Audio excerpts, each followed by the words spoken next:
જય માતાજી મિત્રો, પુષ્પાની રસોઈમાં તમારું સ્વાગત છે। આજે આપણે બેસનના પનીર પુલ્લા બનાવવાના છે। તેના માટે એક બાઉલ લઈ લીધું છે અને તેનામાં આપણે ચારણી મૂકી દીધી છે। આપણે બેસનના લોટને ચારીને લેવાનો છે। એક બાઉલ જેટલો મેં લઈ લીધો છે। એક કપ એટલે 250 ગ્રામ જેટલો લોટ લીધો છે, તેને ચારી લઈશું। અને અડધો કપ ચોખાનો લોટ લીધો છે, તેને પણ આપણે ચારી લઈશું। 1 કપ બેસન હોય તો તમારે અડધો કપ ચોખાનો લોટ લેવાનો છે। લોટ બધા ચારી લીધા છે। હવે મસાલા કરીશું। તેમાં અડધી ચમચી જેટલી હળદર લઈ લઈશું। સ્વાદ અનુસાર મીઠું લઈ લઈશું। સરસ મિક્સ કરી લઈશું। પહેલા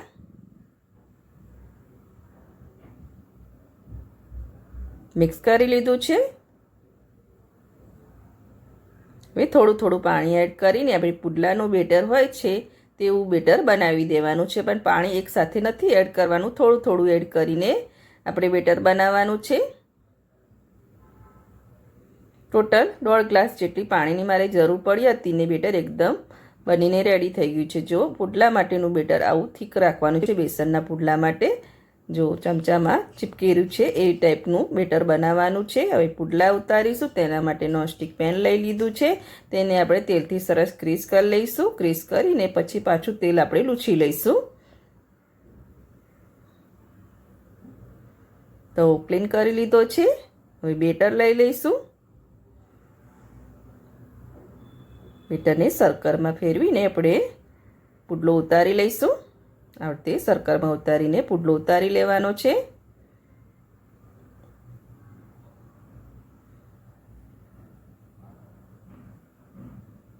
શેપ આપી દીધો છે। હવે તેને ચડવા દઈશું। ઉપરથી ડ્રાય થાય પછી આગળ આપણે તેમાં વેજીટેબલ અને પનીર એડ કરવાનું છે। પહેલું ઉપરથી ડ્રાય થવા દઈશું। આંચ મીડિયમ જ રાખીશું, એકદમ ફાસ્ટ નથી રાખવાની, મીડિયમ આંચ ઉપર જ આ પુડલાને ચડવાનો જ। જો ઉપરથી એકદમ ડ્રાય થઈ ગયો છે, હવે થોડું આપણે તેલ લગાવી લઈશું। ઓછા તેલમાં બનતો આ નાસ્તો છે, તમે એકવાર જરૂરથી ટ્રાય કરજો અને ફટાફટ બની જાય છે, ખાવામાં બહુ ટેસ્ટી લાગે છે। સેજવાન ચટણી લીધી છે। સેજવાન ચટણીની જગ્યાએ તમારે લસણની ચટણી લેવી હોય તો તે પણ લઈ શકો છો, પણ તમે આ રીતે સેજવાન ચટણી એડ કરશો તો બહુ ટેસ્ટી લાગે છે। સેજવાન ચટણીની જગ્યાએ તમારે મેયોનીઝ લેવું હોય તો તે પણ લઈ શકો છો। પણ આપણે બેટરમાં આપણે લાલ મરચું એડ નથી કર્યું, એટલે સેજવાન ચટણીથી એની ફ્લેવર બહુ સરસ આવે છે। ઝીણી કટ કરેલી ડુંગળી લઈ લઈશું। ઝીણા કટ કરેલા લીલા મરચાં લેવાના છે। વેજીટેબલ તમારી ચોઈસ મુજબ ઓછા વધારે તમે કરી શકો છો। એમાં તમે ગાજર લેવું હોય તો તે પણ લઈ શકો છો।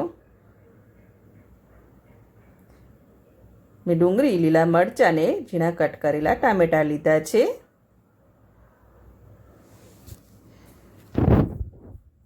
હવે પનીર લઈ લઈશું। પનીરને છીણી લઈશું।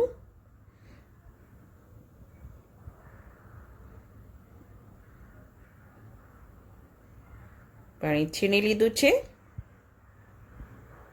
હવે થોડી વાર તેને રહેવા દઈશું, જેથી પુડલો સરસ નીચેથી પણ ડ્રાય થઈ જાય। આપણે થોડું કિનારીમાં થોડું તેલ લગાવી લઈશું।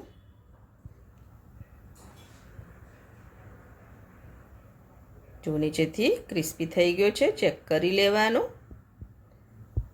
આ પુડલા ગરમ ગરમ જ એટલા સરસ લાગે છે, તમે એકવાર જરૂરથી ટ્રાય કરજો। એ પુડલાને આપણે ફોલ્ડ કરી લઈશું। તમે આ રીતે ફોલ્ડ કરીને પણ ખાઈ શકો છો, અને બીજો પુડલો હું તમને બતાવું તે કટ કરીને પણ તમે ખાઈ શકો છો। પુડલો થઈ ગયો છે, તેને આપણે બહાર લઈ લઈશું। બીજો પુડલો ઉતારી લઈશું।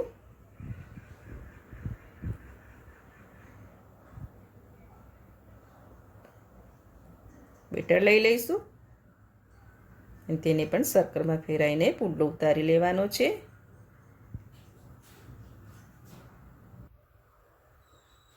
આંચ એકદમ મીડિયમ કરી દેવાની છે।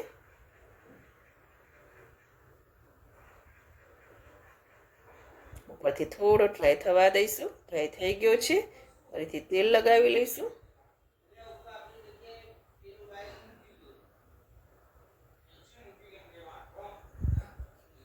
તેલ લગાવી લીધું છે. ચટણી લઈ લઈશું. આ સરસ તેલ લગાવી દીધા પછી આપણે ચટણી એડ કરવાની છે.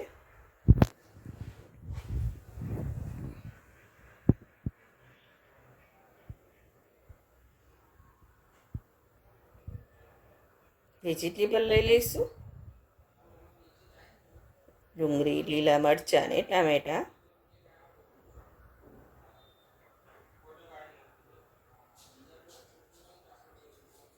ટામેટાં લઈ લઈશું અને લીલા મરચાં લઈ લઈશું અને થોડુંક પાણી છીણી લઈશું.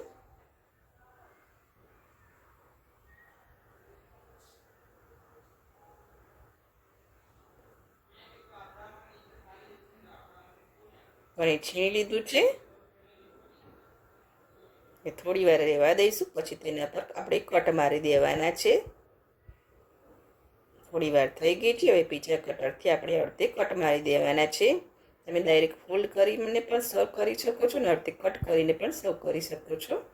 કટ મારી દેવાના છે. હવે તેને રોલ કરી લેવાનો છે. ગરમ ગરમ જ અડધે રોલ કરી લેવાનો છે. જો ગરમ લાગે પણ અડધે રોલ કરી લઈશું. જો થઈ ગયા છે અને સર્વ કરી લીધા છે. સર્વિંગ પ્લેટ પર લઈ લીધા છે બેસનના પનીર પુડલા. તમે એકવાર જરૂરથી ટ્રાય કરજો. અને જો તમને મારી આ બેસનના પનીર પુડલાની રેસીપી ગમતી હોય તો મારા વિડીયોને લાઈક કરજો, સબસ્ક્રાઈબ કરજો અને બેલ આઇકન જરૂરથી દબાવજો. એકદમ ટેસ્ટી એવા બેસનના પનીર પુડલા.